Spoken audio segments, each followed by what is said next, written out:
Ruvit, Chapter 40 of Shardik by Richard Adams.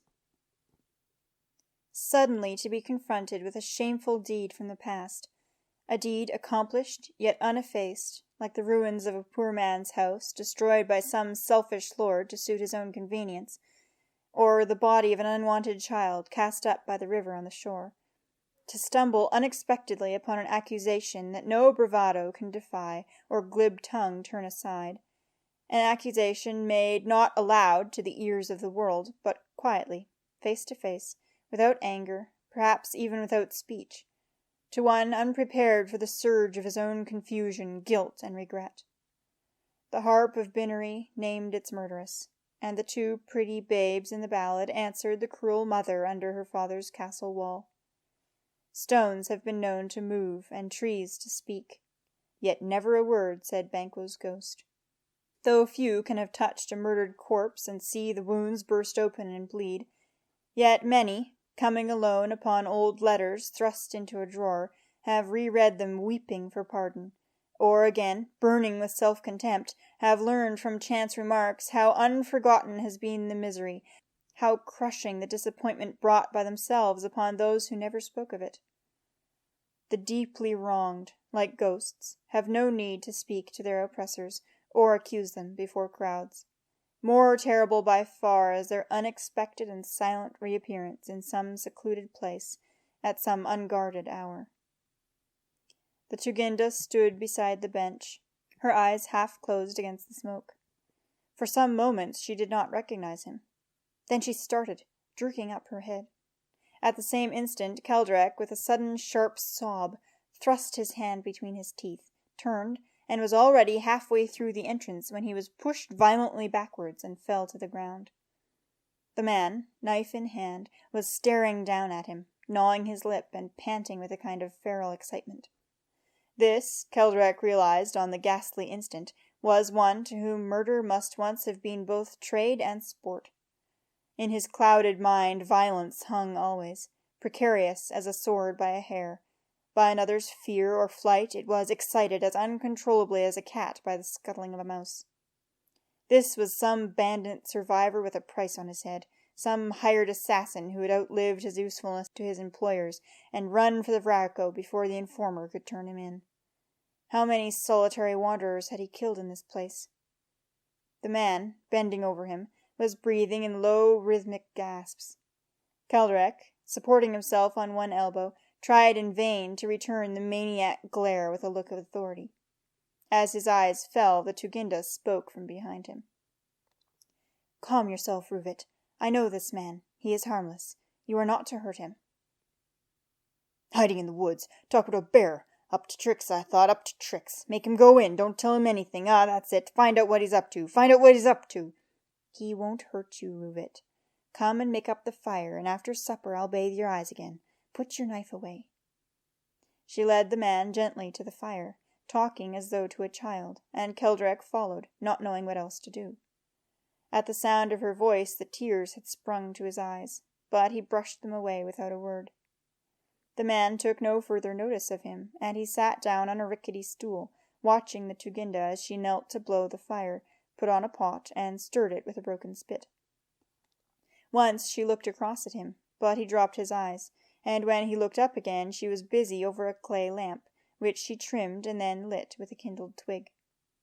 The wan single flame threw shadows along the floor, and as darkness fell, seemed less to brighten the squalid hut than to serve, with its guttering and wavering in the draughts that came through the ill-made walls, as a reminder of the defencelessness of all who might have the misfortune to be, like itself, solitary and conspicuous in this sad country. She had aged, he thought, and had the look of one who had endured both loss and disappointment. Yet she was unextinguished. A fire burned low, a tree stripped by a winter gale. In this horrible place, beyond help or safety, alone with one man who had betrayed her, and another who was half crazy and probably a murderer, her authority asserted itself quietly and surely, in part as mundane as that of some shrewd honest farmer talking with those whom he makes feel that it will be better not to try to cheat him.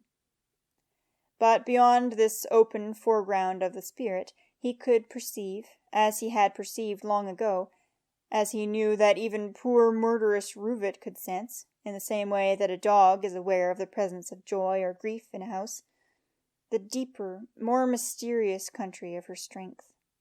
She was possessed of the immunity not only of priestess, pilgrim, and doctor, but also of that conferred by the mystery whose servant she was, by the power which he had felt before ever he met her, when he had sat slumped in the canoe drifting down to Kiso in the dark. No wonder, he thought, that Takominian had died. No wonder that the headlong, fiery ambition which had blinded him to the strength in her had also poisoned him beyond recovery. He began to consider the manner of his own death. Some, or so he had heard, had dragged out their lives beyond the Vraco until the prices on their heads and even the nature of their crimes had been forgotten, and nothing but their own despair and addled wits prevented their return to towns where none was left who could recall what they had done. Such survival was not for him. Shardik, if only he could find him, would at last take the life which had been so often offered to him, would take his life before the contemptible desire to survive on any terms could transform him into a creature like Ruvit. Lost in these thoughts, he heard little or nothing of whatever passed between Ruvit and the Tuginda as she finished preparing the meal. Vaguely he was aware that although Ruvit had become quiet, he was nevertheless afraid of the fall of darkness, and that the Tuginda was reassuring him. He wondered how long the man had lived here, facing nightfall alone, and what it was that had made this life, a hard one, surely, even for a fugitive beyond the Vraco, the only one he dared to live. After a time the Tuginda brought him food, and as she gave it to him, laid her hand for a moment on his shoulder. Still he said nothing, only nodding wretchedly, unable to meet her eyes. Yet when he had eaten, as is the way, some shreds of spirit involuntarily returned to him. He sat closer to the fire, watching as the Tuginda swabbed the discharge from Ruvit's eyes and bathed them with some herbal infusion. With her he was quiet and amenable, and at moments almost resembled what he might have been if evil had not consumed him, a decent, stupid drover, perhaps, or hard-handed tapster of an inn. They slept, clothed, on the ground, as needs they must, the Tuginda making no complaint of the dirt and discomfort, or even the vermin that gave them no peace. Keldrak slept little, mistrusting Ruvit both on his own account and the Tuginda's, but it seemed rather that the poor wretch welcomed the chance of a night's sleep free from his superstitious fears, for he never moved till morning. Soon after first light, Keldrak blew up the fire, found a wooden pail, and, glad to get into the fresh air, made his way to the shore, washed, and then returned with water for the Tuginda. He could not bring himself to rouse her, but went outside again into the first sunlight. His resolve was unchanged.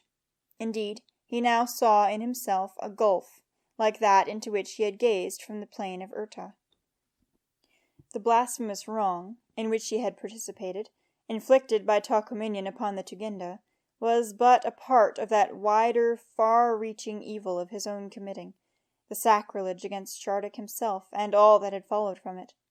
Rance, Mallow, Elleroth, the children sold into slavery in Bekla, the dead soldiers whose voices had flickered about him in the dark, they came thrusting, jagged and sharp, into his mind as he stood beside the creek. When the Tamarack gate had finally collapsed, he remembered there had been a great central breach, from which had radiated splintered fissures and rifts, fragments of exquisitely carved wood, shards of silver sagging inwards, shattered likenesses no longer recognizable in the ruin. The Ortelgans had cheered and shouted, smashing their way forward through the wreckage with cries of "Shardik! Shardik!" His tears fell silently. "Accept my life, Lord Shardik. O God, only take my life." He heard a step behind him, and, turning, saw that his prayer was answered. A few feet away Ruvit stood looking at him, knife in hand. He knelt down, offering his throat and heart and opening his arms as though to a guest. "Strike quickly, Ruvit, before I have time to feel afraid." Ruvit stared at him a moment in astonishment.